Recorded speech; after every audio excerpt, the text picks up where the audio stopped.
Picture the Jerusalem you know from paintings, marble white, peaceful, serene. Now forget it entirely.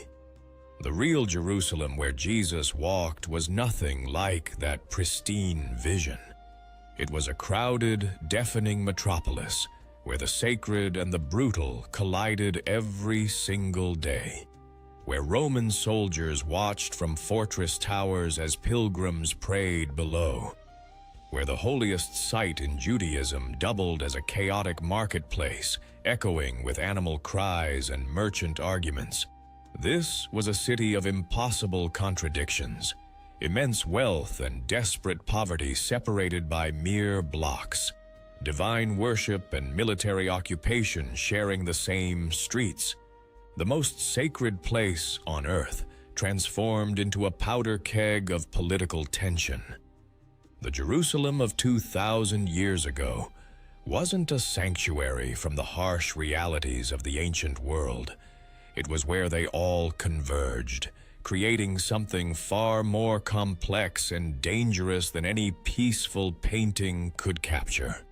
What was it really like to walk those stone streets, to smell the smoke from endless sacrifices, to feel the weight of Roman authority pressing down on the most sacred moments of Jewish life?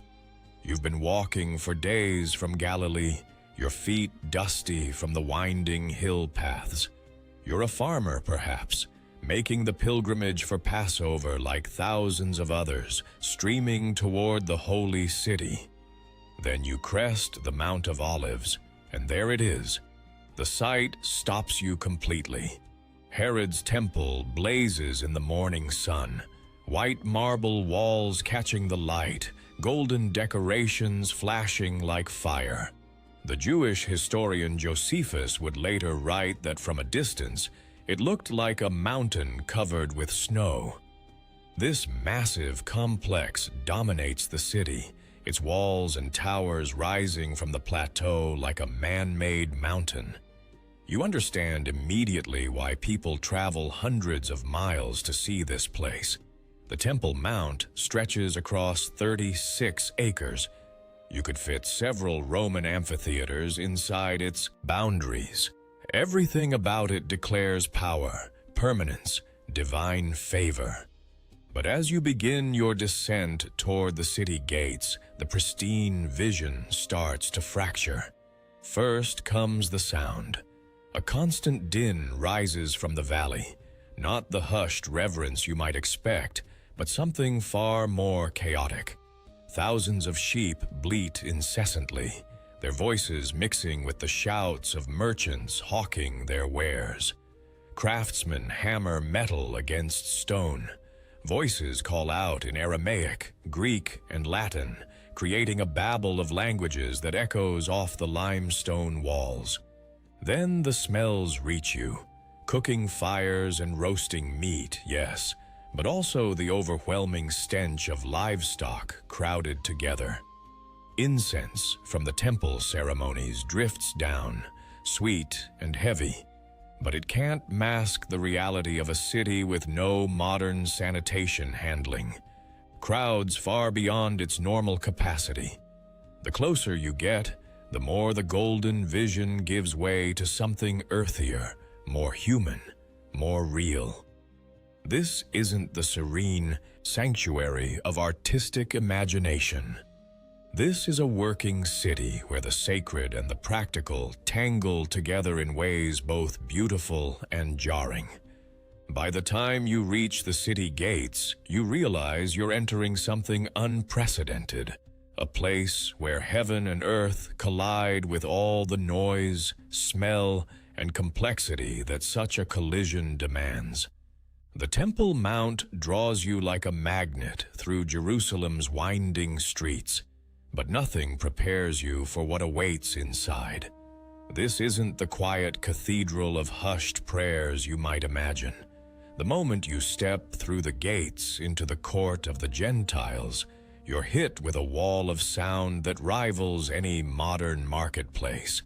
Money changers argue with pilgrims over exchange rates, their voices sharp with haggling.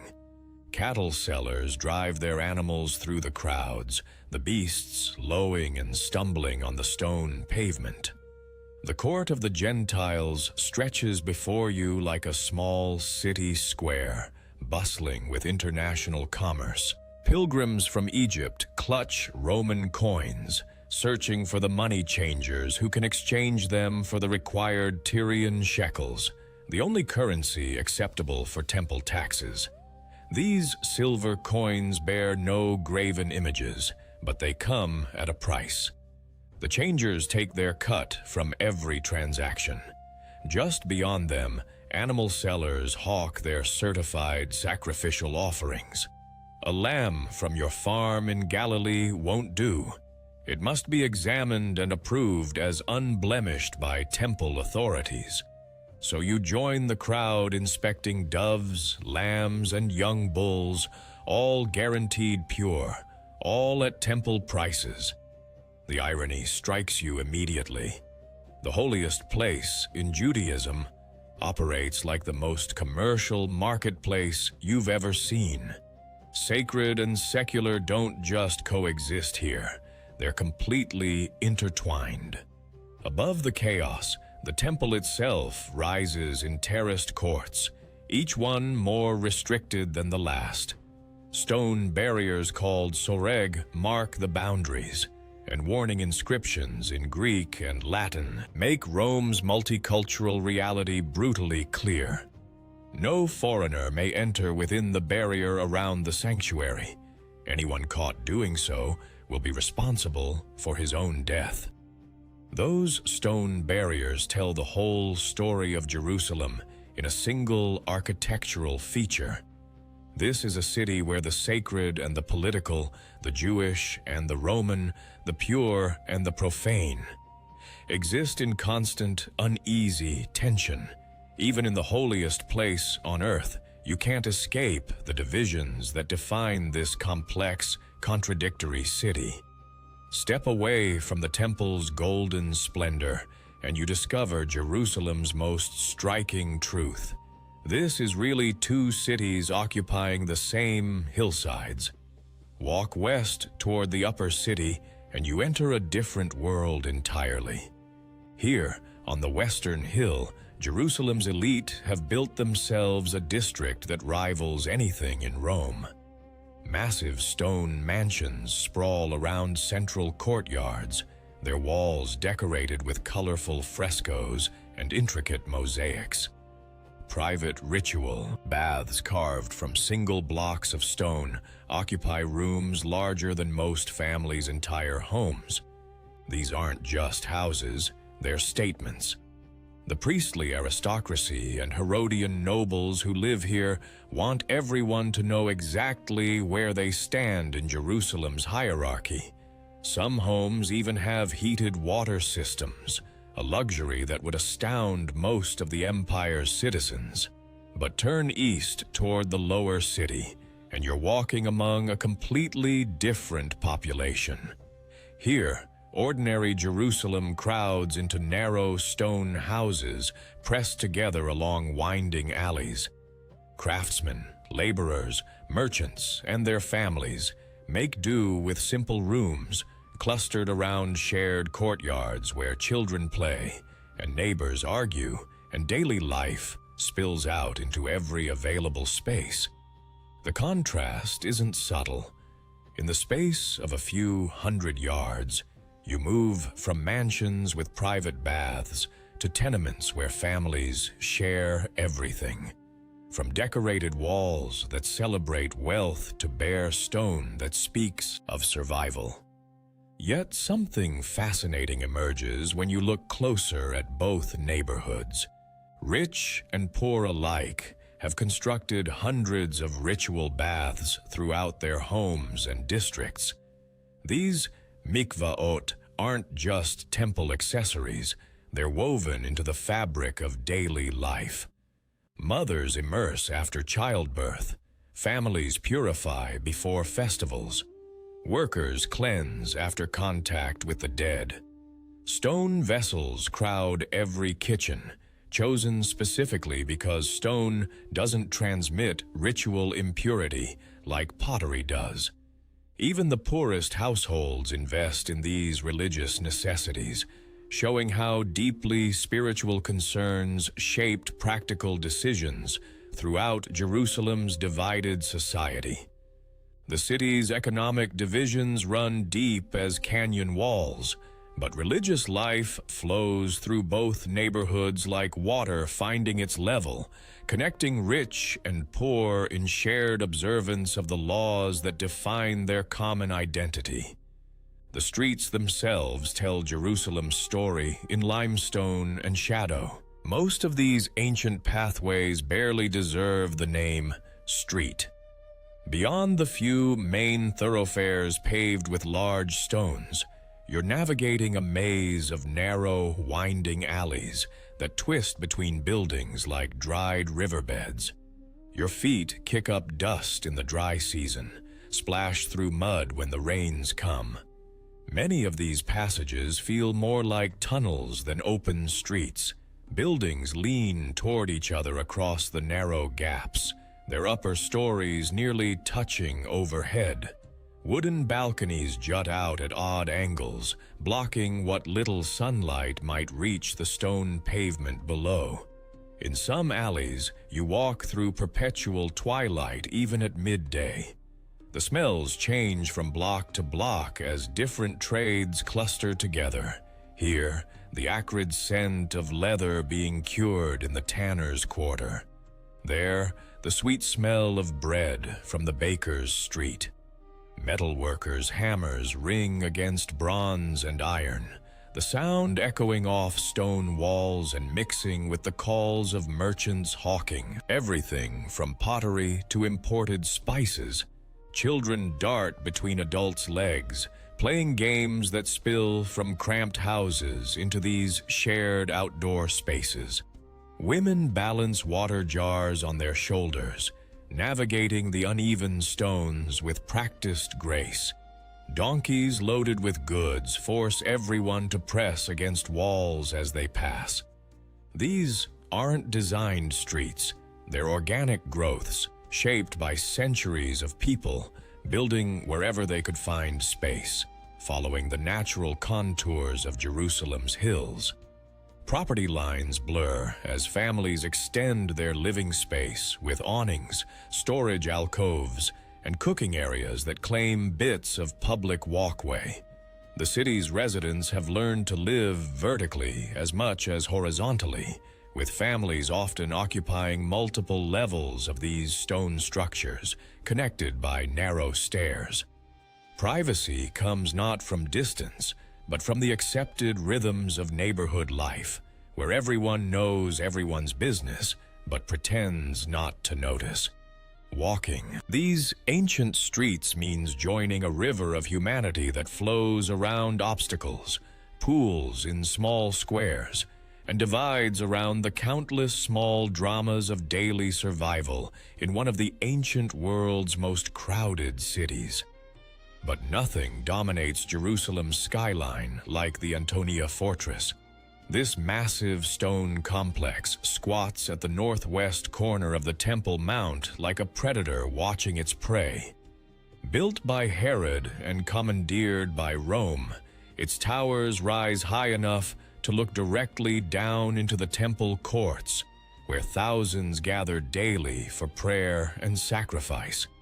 The symbolism couldn't be more deliberate or more brutal.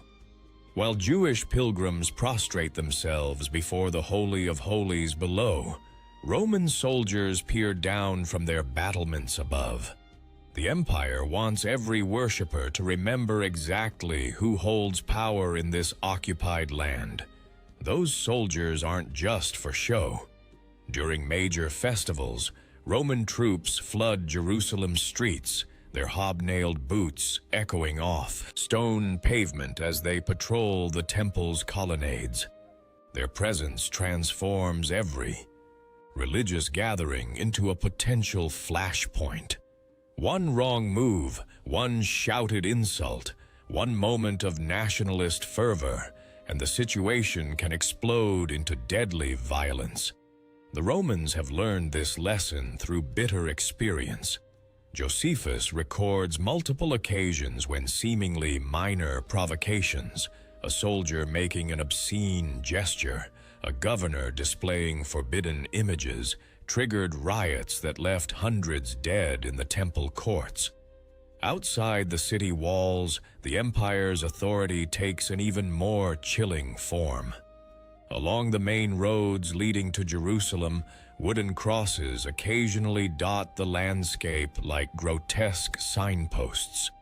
Crucifixion isn't just an execution method. It's theater designed to terrorize anyone who might consider defying Roman rule. These public displays of imperial power create a constant undercurrent of tension that runs through every aspect of Jerusalem life. Merchants glance nervously at passing patrols. Religious leaders weigh their words carefully in public spaces. Pilgrims from distant provinces discover that their holiest city is also one of their most dangerous. The contrast defines daily existence here. Moments of transcendent worship, shadowed by the ever-present threat of imperial violence. In Jerusalem, the sacred and the oppressive don't just coexist. They watch each other warily across a divide measured in sword lengths and stone walls. Then Passover arrives, and Jerusalem transforms into something unprecedented in the ancient world. The city's normal population of perhaps 70,000 suddenly swells to over 300,000 pilgrims streaming in from across the empire. They come from Egypt and Babylon, from Asia Minor and North Africa, all converging on David's ancient capital for the festival that celebrates freedom from slavery in Egypt. But there isn't room for everyone. Pilgrims pitch tents across the surrounding hillsides, turning the Mount of Olives into a vast campground of flickering fires and temporary shelters. The overflow crowds sleep in doorways, under porticos, anywhere they can find space in the holy city. Jerusalem's stone streets, already narrow, become nearly impassable rivers of humanity flowing toward the Temple Mount. The festival's theme adds explosive tension to these massive crowds. Passover commemorates divine deliverance from a powerful empire that enslaved God's people. The parallels to Rome's current occupation aren't lost on anyone, pilgrims, priests, or the nervous soldiers watching from the Antonia fortress. Every ritual, every prayer, every shared meal carries dangerous undertones of liberation and resistance. When hundreds of thousands of Jews gather to remember how God struck down Pharaoh's army, the Romans see potential rebellion brewing in every celebration. The afternoon sacrifice creates scenes almost impossible to comprehend. Josephus records that over 250,000 lambs are slaughtered in the temple courts during a single Passover day. The noise alone, hundreds of thousands of bleating animals, shouting priests, chanting crowds, creates a din that carries for miles across Jerusalem's hills. Rivers of blood flow from the altar, through channels carved in the temple's stone floors. Smoke from burning offerings rises in thick columns that darken the sky. The smell of roasting meat mingles with incense and the unwashed bodies of pilgrims who've walked for weeks to reach this moment. This isn't the quiet, contemplative worship of later imagination. It's overwhelming, visceral, almost primitive, in its power to bind a scattered nation together through shared ritual and ancient memory. For a few intense days, Jerusalem becomes the beating heart of Judaism, pumping the lifeblood of national identity through every street and courtyard. But beneath the religious fervor, Everyone can feel the danger building like pressure in a sealed pot. Into this volatile mixture steps Jesus of Nazareth during the most dangerous week of the year. Everything that made Jerusalem a powder keg, the massive crowds, the Roman paranoia, the stories of liberation from empire, the religious intensity, now converges around a Galilean teacher whose very presence seems designed to ignite the tensions that already crackle through the city's streets. His arrival follows the classic pattern of messianic expectation.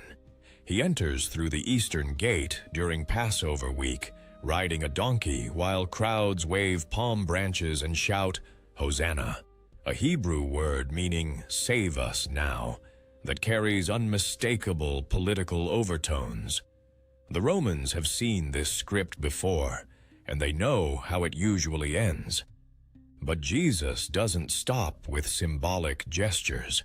He heads straight for the Temple Mount and overturns the money changers' tables in the court of the Gentiles, driving out the animal sellers with a whip of cords. This isn't just religious reform. It's an attack on the economic system that funds the priestly elite who collaborate with Rome. The timing couldn't be more explosive. Here's a popular teacher from Galilee, that hotbed of anti-Roman sentiment, disrupting the temple operations during the festival that celebrates freedom from foreign oppression. The crowds pressing around him include thousands of his fellow Galileans who've made the pilgrimage and now find their local hero challenging the authorities at Judaism's holiest site. For the nervous Romans watching from the Antonia fortress, this looks exactly like the beginning of another messianic uprising. Their intelligence networks have been tracking Jesus's growing popularity, his talk of God's kingdom, his ability to draw massive crowds who hang on his every word about the coming transformation of Israel. The religious authorities face their own impossible situation. They need to maintain order to preserve their precarious arrangement with Rome, but any move against a popular teacher during Passover could trigger the very riots they're desperate to avoid. The streets are packed with pilgrims, many sympathetic to this prophet who speaks their language and challenges their oppressors. This explosive convergence, religious fervor, political tension, massive crowds, and imperial paranoia creates the perfect storm that makes Jesus' arrest and crucifixion not just possible, but almost inevitable. In any other setting, the events of that final week might have unfolded differently. But in Passover Jerusalem, they follow the deadly logic of a city where sacred and secular, Jewish and Roman, liberation and oppression collide with predictable violence. This was the real Jerusalem, not the serene marble sanctuary of religious art, but a city where contradictions crashed together on every corner. Sacred worship and brutal occupation, immense wealth and desperate poverty, divine promises and imperial threats. The holiest place on earth, transformed into a marketplace where Roman soldiers watched Jewish prayers through fortress windows. Walking those ancient stone streets meant navigating between the transcendent and the dangerous, sometimes within the same breath. You could witness a moment of pure religious devotion, then step around the corner to find crucifixion victims hanging along the roadside as warnings against defying Rome. The farmers and craftsmen, pilgrims and priests, who called this city home, lived with tensions we can barely imagine. Their most sacred festivals became flashpoints for political violence. Their holiest site doubled as a Roman watchtower. Their prayers for liberation carried the constant risk of deadly retaliation. Understanding this complex, volatile environment helps us grasp why the events of Jesus' final week unfolded with such dramatic intensity. The arrest, the trial, the crucifixion, none of it happened in isolation. It emerged from the specific pressures of a city where faith and politics, hope and fear, the sacred and the secular collided daily in ways that made explosive conflict almost inevitable. Jerusalem 2,000 years ago wasn't a peaceful backdrop for spiritual teachings. It was an active participant in the drama, a city whose very character, divided, occupied, fervent, dangerous, shaped the most pivotal week in human history. The next time you encounter those familiar stories, remember the noise, the crowds, the tension, the impossible choices facing everyone from Roman governors to Jewish farmers caught in the crossfire of competing kingdoms, earthly and divine.